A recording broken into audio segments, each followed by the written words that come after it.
Well, I've been noticing, Bob, that the commitment traders on the dollar index were seeing a significant net long position on the part of the commercials building up. I'm assuming the commercials are mainly banks. Right, but you're looking at I don't have this week's figures, of course, but you're looking at a net 284,000 short positions in gold futures. That's a record. And they keep on putting them on. And gold keeps on coming back like a zombie. And that became de-zombieized.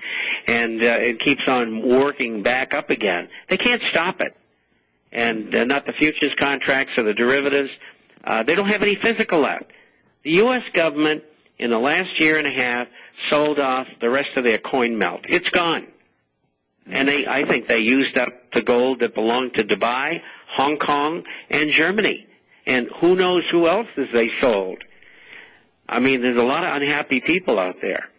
Well, I understand what you're saying from the gold standpoint, but I was referring to the dollar because so much of the negative press we're hearing about the dollar and the demise of the dollar and so on and so forth is coming from these same people that are taking this net long position.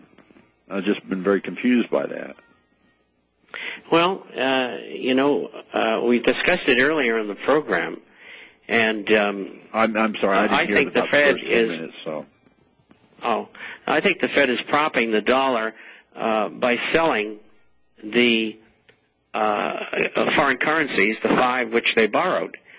And that's where I think this rally is coming from. At $2.5 trillion a day in dollar contracts, with $500 billion, the Fed is, shoveling sand against the tide. Mm-hmm. I mean, they can affect this thing for 3 or 4 days. That's it. The dollar's going lower. I don't care how much they bleat like the sheep that they are, the sheep to Lucifer, if you may. It's not going to happen. The dollar's going down. Very good. Well, good. Okay, great program, guys. I'll keep listening. Let's go back to phones. Carl in Texas. Hey, Carl. Bobby? Yes, sir. Last Friday, Joyce had on 2 guys talking about a book they'd written that they own it all.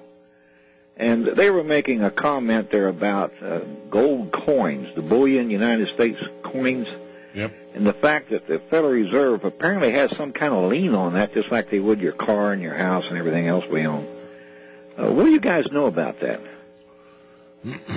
Well, all I know is they won't get them out of my sweaty little palms, that's for sure. I own those. The Federal Reserve doesn't own them. Well, they're saying something about, like, it's the composition of the metal, just like they might have a patent on the how it's made up. I thought that was strange. And, no. So you guys don't know anything about that, huh? No, those guys are left field. All government issue coins are made either of 22 karat gold or 24 karat gold. Uh-huh. Nothing too complicated about that. So you don't give any credit to what they're talking about? No, and I don't give any credit to the constant haranguing of gold confiscation either. Yeah, I know that. I've been listening to you. So the same way with, I guess, that silver coins, no matter what the composition is. Nope. You feel that they don't have any on that? Nope. Okay, that's all I really wanted to know. Thank you. Okay, Alan. Thanks. Carl. Let's go to Richard in Alabama. Hey, Richard.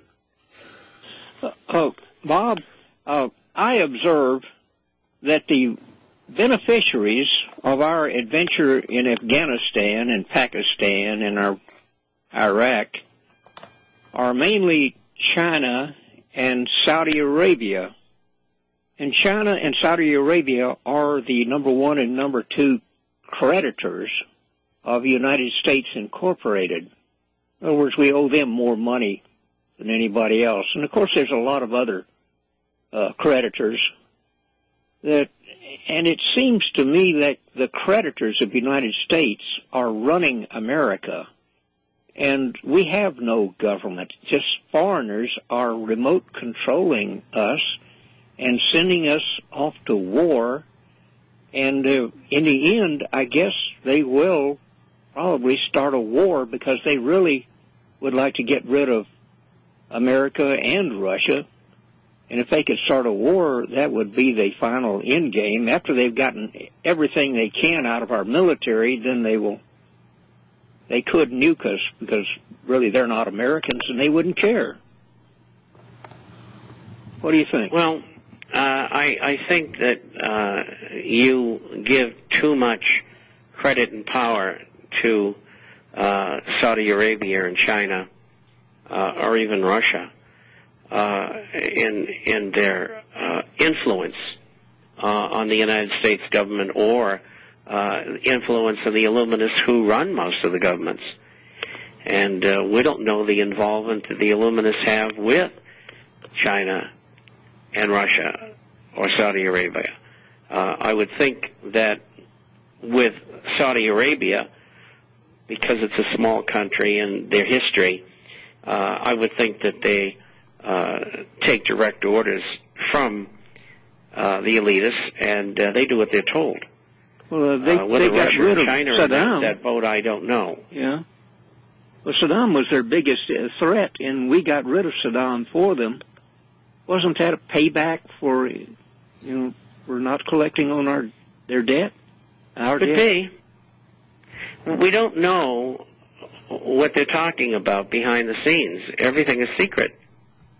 The same is true with the Federal Reserve and to a great extent our own government. And so we just don't know. We've got to guess, and that's why we have programs like this to discuss it and weigh the possibilities. Thanks for the call there, Richard. Appreciate it, my friend. We'll take another short break. When we return, we'll give you the Tuesday Bob Chapman special after these messages.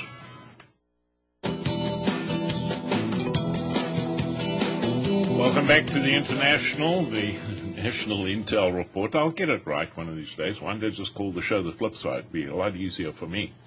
The Bob Chapman special for today are Queen Elizabeth II gold sovereigns. These are quarter ounce, 0.2354 ounces of pure gold, 22 carat, minted between 1953 and 1968. $280. Order 20 or more, which is $5,300. Receive a year's free subscription to the International Forecaster, or if you already have one, you can give it to someone else or get an extension, and also receive a fine ceramic mug courtesy of RBN. All you have to do is call Republic Trading Group at 1-800-691-7898. And just a little snippet of information.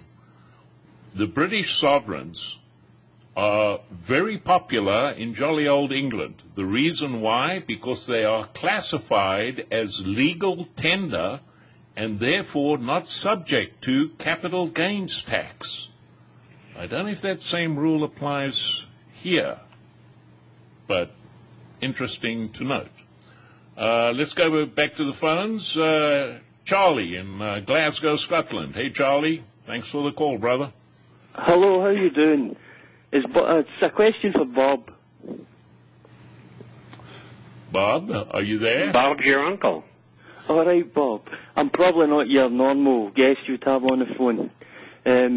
What it was is one of my family has some money in the bank, and I was wondering if you put it into gold, it would be better rather than British pounds for like the next year or what.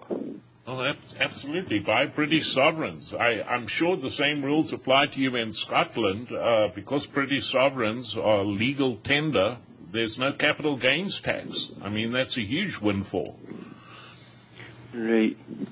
I was wondering, like, over a year as well, like, so what sort of would you get back on money, like, interest-wise? What would you gain on gold?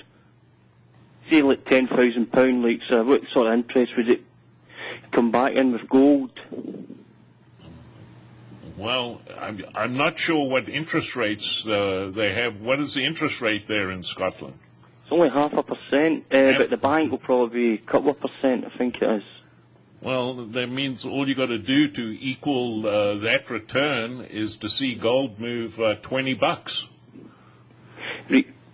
the reason behind the question was it's a scene on Jim Sinclair saying that by 2011 January it would be 1650 in dollars. That would be, I think. Is that still the case?